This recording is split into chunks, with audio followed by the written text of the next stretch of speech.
Hey everyone, welcome back to Skill School. I'm ScytherGreen from Server 73, and today we're slicing into a physical skill that keeps your attacks hitting more than they should, Cleave.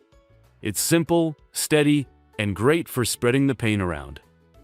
Every normal attack has a chance to carve through nearby enemies, turning single hits into small swings of area damage.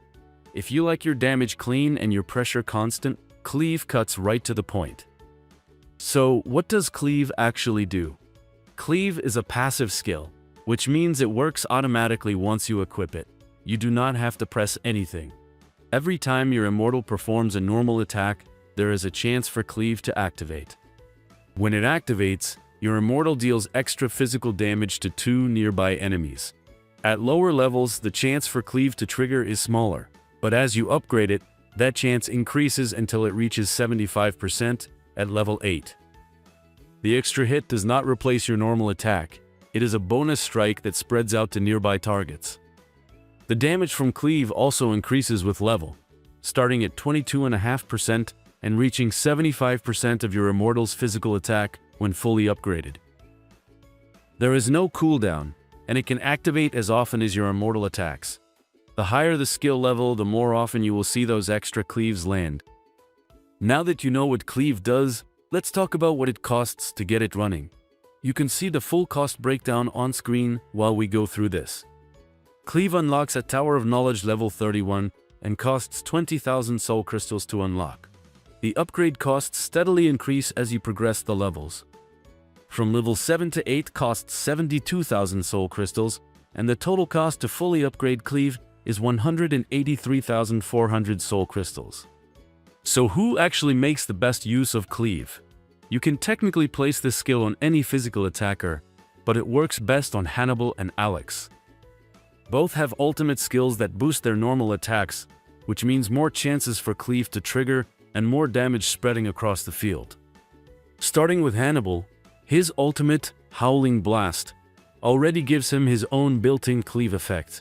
It increases his damage and makes each normal attack hit an extra nearby target for 8 seconds.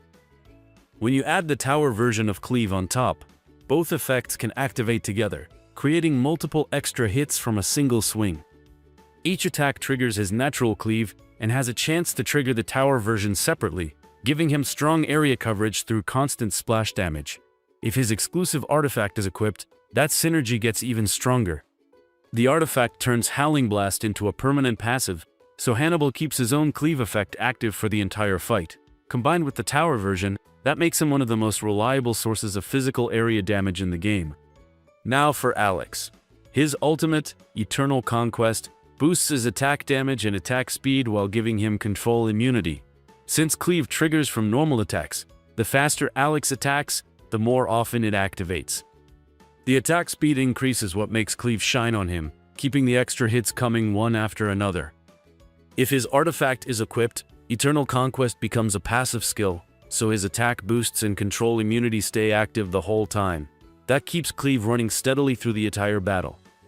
Cleave can still be used on other physical attackers, especially frontline units that attack consistently, but Hannibal and Alex get the most out of it because their ultimates directly support what Cleave does best. Now let's talk about skill pairings for Cleave. You only get 3 Tower of Knowledge skill slots, so if Cleave takes one of them, the other 2 should strengthen what it already does best: steady physical damage from normal attacks. Cleave works best when you build around consistency, damage amplification, or survivability for physical attackers who stay active through the entire fight, whether they are on the front line or attacking from range. Starting with Anger. This one is simple but very effective. It increases your physical damage by up to 30%, and that boost applies to Cleave hits as well. It is one of the best ways to make those extra strikes from Cleave hit harder without adding any extra conditions. Next is Duel Master. This skill increases your physical attack by up to 50% and grants immunity to the wound effect. Since Cleave damage scales with your physical attack, Duel Master directly strengthens each extra hit. Fighting Master is another strong option, especially for durable attackers like Hannibal. It reduces incoming damage and grants control immunity, which helps keep your immortal attacking without interruptions. The longer they stay active, the more Cleave procs you get across the battle. If you want to add more area damage pressure, you can look at Chaotic Blade or Garrote. Both deal physical damage to multiple enemies every few seconds and apply a damage over time effect. Bleed from Chaotic Blade and Tear from Garrote. These damage ticks do not trigger Cleave, but they help spread consistent physical damage across the field and keep the pressure up. Anger, Duel Master, and Fighting Master are your reliable core setup. Chaotic Blade and Garrote fit well if you want extra area coverage or continuous physical damage support. So how do you know if Cleave is actually working? Simple. Just check the damage tab in your battle report and look at the immortal you equipped it to. In this example, Alex has Cleave equipped as his only skill. On the right side under skill composition, you can see Cleave listed separately from his normal attacks. Here, Cleave triggered 9 times and dealt a total of 2.6 million damage, which made up about 28% of his total output. The rest came from normal attacks. That breakdown tells you exactly how often Cleave is activating and how much damage it contributes. If you do not see Cleave listed there, it means it did not trigger during the fight, or that the immortal you equipped it to did not land enough normal attacks to activate it. So where does Cleave land on our skill school tier list? I would place it in S tier. It is easy to unlock, does not rely on specific conditions, and fits smoothly into almost any physical lineup. You can use it early on for steady value, and it keeps its place all the way through to Conquest. Whether you are running Alex or Hannibal, Cleave will almost always find a home.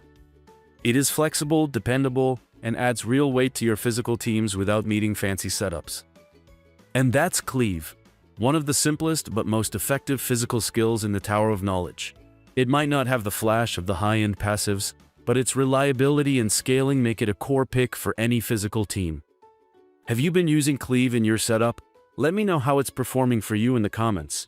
If this helped, remember to like, subscribe, and share it with your alliance. See you in Norham.